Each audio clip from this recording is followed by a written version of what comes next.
A trip down memory lane, and I did work here lady story. This story takes place in 2002, when I was senior in high school.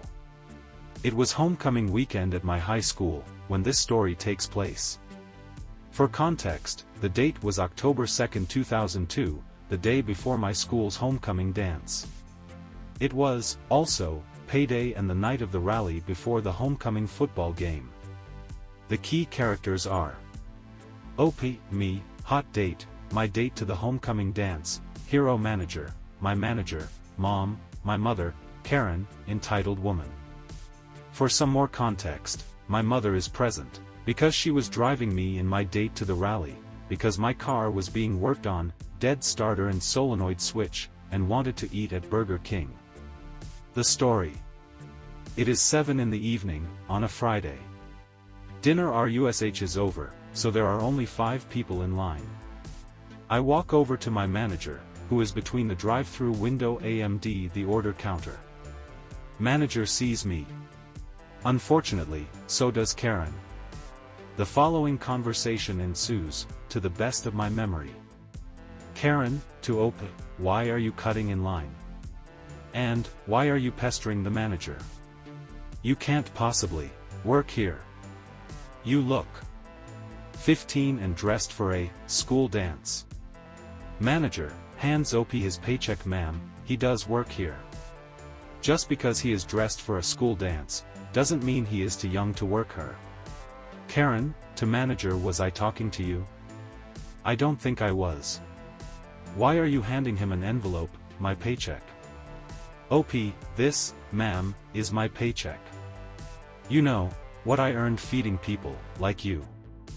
Mom, to Karen, quit talking about my son, my mother, when pissed, is a true mama bear. Quit talking to my son. What my son is doing is none of your business. Karen, to mom, listen here bitch, it is not your place to talk to me. Furthermore, you look nothing like my son, she used air quotes as she said the end of it. Hot date, to Karen, excuse me, but I can assure you this woman is my man's mother. So turn right around, pay attention to your own affairs, and quit talking to and about my man. To OP, come here, handsome. Let's order supper and eat. Forget this wench. Me, mom and I ordered our meal, leaving Karen to see that she got put in her place. Manager, to OP while looking at Karen, and because of this bitch, you can have the order for free. Enjoy your weekend.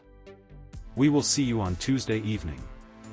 To Karen, as for you, once you get your order, you are banned from this location. If I see your car or you, again, you will be trespassed, at this location. Finger clicker, I spent over 20 years working as a flight attendant for an international airline back in 70s, when most people dressed better than today's passengers, and also behaved better too. We were on a daylight flight of about 7 to 8 hours and had just finished collecting the meal trays, to put away, before we did a bar service. This was on B747 Jumbo, every seat occupied, so it took a little while to complete each service. I was with a female attendant in one aisle, and in the other aisle 2 males operating the cart. In an aisle seat a few rows behind one of the guys, a 20-ish girl, looking more like a Barbie doll, in her pink tracksuit and blonde hair and large sunglasses, started snapping her finger in the air, singing out, "Hey, I want a drink, now." They guy, a gay attendant who had previously been a cabaret performer, started snapping the fingers on both hands, did a little dance step down to the woman, singing the George and Ira Gershwin song from Girl Crazy, "I've Got Rhythm," until he got to the girl. He said to her, "You know this song is from Crazy Girl, and if you wait a few more minutes, we will be down to you for your order." As he walked back to the bar cart, still snapping his fingers and singing, there was a big applause from passengers in the area. When he reached her again, she refused to order a drink, but a couple of people asked for another song, and to rub salt into the girls' wounds, he sang and tap danced Barbie Girl for them, to a lot of applause, before continuing to serve drinks. His response when we were back in the bar storage area was, "Stupid bitch, I have more rhythm in my big toe than she has brains in her head." We got a laugh out of it, and the girl didn't say another thing to anyone for the rest of the flight. fueling chaos, a tale of pride and persistence. The day started like any other at Fry's Fuel Center. The Arizona sun beat down, the gas pumps hummed, and I, with my short, gender-neutral haircut and pride tattoo peeking out above my chest, scanned IDs and pumped gas with practiced efficiency. 4 months on the job had ingrained the routine deep within my bones. Then, she arrived. A woman, easily twice my age, rolled up in a gleaming SUV, her lips pursed and eyes narrowed. As I approached, her voice cut through the air, sharp and accusatory. "You," she spat, pointing a manicured finger at my chest. "What are you doing working here?" Her words, laced with an underlying disdain, caught me off guard. I blinked, unsure of what I had done to warrant such hostility. I'm working," I stammered, gesturing towards the gas pumps and the Fry's logo emblazoned on my uniform. Her gaze dropped to my pride tattoo, then back to my face, her lips twisting in a sneer. "You, with that thing on your chest? You shouldn't be allowed to work here around decent people." The sting of her words was immediate. My hands clenched into fists, the urge to defend myself bubbling up inside me. But I took a deep breath, remembering the professionalism expected of me as a Fry's employee. "Ma'am," I began, keeping my voice calm and professional. "I'm here to do my job, just like everyone else. I'm not causing any harm, and I'm not bothering anyone." Her response was a scoff. "You're an eyesore," she declared, turning her back on me and storming into the convenience store.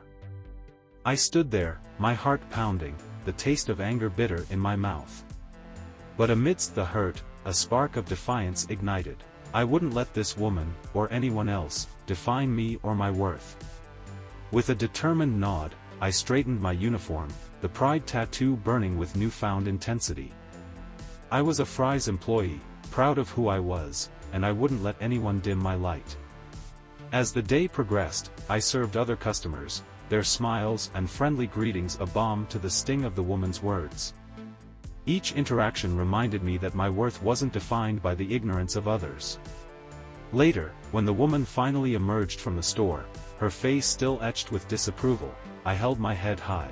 I scanned her ID, pumped her gas, and collected her payment, all the while maintaining a professional demeanor. As she drove away, I watched her go, the anger replaced by a quiet sense of victory. That day, I learned a valuable lesson. No matter who tries to belittle you, the true measure of your worth lies within yourself. And in the face of hate, the best response is not anger, but pride. Pride in who you are, pride in your work, and pride in the strength you carry within. For those who may face similar situations, remember, you are not alone. There are allies and supporters out there who will stand with you. Don't be afraid to speak up, to defend yourself, and to let your pride shine through. You deserve to be treated with respect and dignity, no matter what anyone else says. Never a dull moment when you are off the clock, but at work. So I posted this to another thread of "I don't work here," because my baked behind didn't pay attention, rolling on the floor laughing, but I have one for off the clock. I am a flamboyant queer, bright punk style hair, I stand out. I also live nearby, and there is nowhere else to shop, so I have to shop at my work. Customers who know me and see me going on break, I'll make jokes to about I put on my incognito jacket and no one will recognize me. I have customers who have a hard time with English and know I will help them, and am pretty good at figuring out what they need and working through the lack of words they have. I have customers who know I know my way around the store, or know who to ask.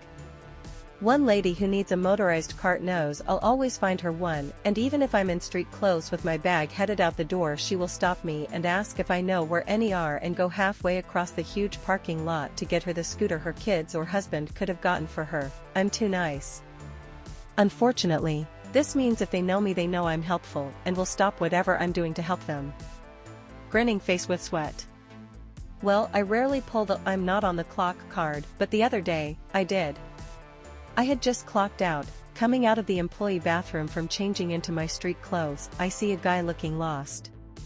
Now I'm in a grocery store, Behind those double doors that clearly say employees only and no grocery store anywhere lets anyone past those doors. This man is about to walk into the cooler, and I thought maybe he's a delivery guy who's a bit lost, so I ask him the worst thing I could have, "Can I help you?" He goes on to say there's no more watermelon. I tell him he has to go to produce and find an employee who's on the clock and they can help him. He proceeds to yell at me that he was just over there. I cut him off and repeat he needs to go find an employee over in produce. They can help him, I cannot. He then tells me to go find an employee for him, and I go back and forth with him repeating that he needs to leave the employee-only area and go find an employee on the clock and out on the floor. He had to pass deli as well as bulk food to get to where I was, so he had people he could have asked. He finally left in a huff, "But bro, you don't get to come into the employee area and yell at people off the clock to do things for you. That's not how shit works." Had he not immediately started yelling at me, I would have walked him over there to show him how stupid he is, as he probably just didn't see they were moved to a different table. Found that out later. But also happy I didn't get in trouble for treating an old man like the toddler he was behaving like. Edit: if anyone here wants to come after me to helping even off the clock, F off and take it elsewhere. No one is suffering, because I give up 30 seconds of my time to help people. They know me, recognize me as me, and often don't look down to see if I'm in uniform. Clearly I hold my ground when they break rules. It's not the end of the world for me to point them in the direction of an aisle or send them to an employee who can help them, or grab a stupid cart. I'm not making things harder for my coworkers. No, you can't take a 1-year-old down a 30 slide. I manage a pumpkin patch. We have the pumpkins, of course, but also a few rides, slides, bounce houses, and petting zoos. Designed to appeal to younger kids. Think the 3 to 15-year age. But most rides are for 5 to 15. This happened right after opening. She was the first guest there. I was not wearing my manager apron because I had to chase an escaped baby pig, and baby pigs do what baby pigs do. Our rides have ratings for what age they are appropriate for. There are weight restrictions too, but the big one is the age. 5 to 15 years old on this big, 30-foot in the air slide. A woman decided that it would be fine, and safe, to strap her 1-year-old to her, climb the slide, and go down. I told her absolutely not. That she was absolutely not allowed to do that. She informed me she had to because the baby could not climb up there by himself. "Ma'am, your 1-year-old infant is not allowed on that slide." She told me the manager had given her permission, and that she had been allowed down with same baby last year, with a newborn. She was absolutely not allowed to do that. She demanded to speak to the manager, who told her she could. I told her the only manager on site was me, and I had never seen her in my life. She and her partner and baby went to the parking lot, where they ambushed the co-manager. The very Mexican co-manager. They told him I was rude and racist against Mexicans. "Let me get this straight," he laughed. "My wife is racist against Mexicans?" They left in a huff. They called the owners, who told them if they couldn't follow the rules to stay the hell off of their lot. Yes, I'm the teacher. This happened about 2 months ago, but I just thought to post this here. I, 27 NB, am a freshman English teacher. For whatever reason, I look young for my age, though I'd argue not high school age, and between that and my style of dress, I'm often confused for a student by adults who don't know me and student aides. Since I'm at a new school this year, it happens a significant amount. The funniest instance of this confusion, though, was when we were testing a few months ago. I was assigned to proctor, which is just doing nothing but watching the kids take a test to make sure they aren't cheating.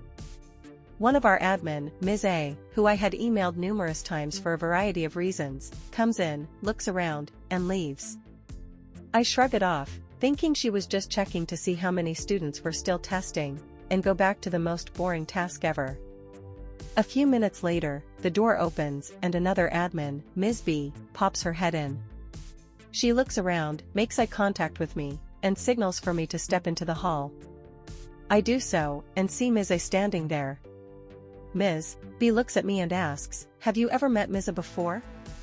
Confused, I respond, "Not officially, though I have emailed her a few times." Ms. B nods and turns to Ms. A and motions to me like she's Vanna White.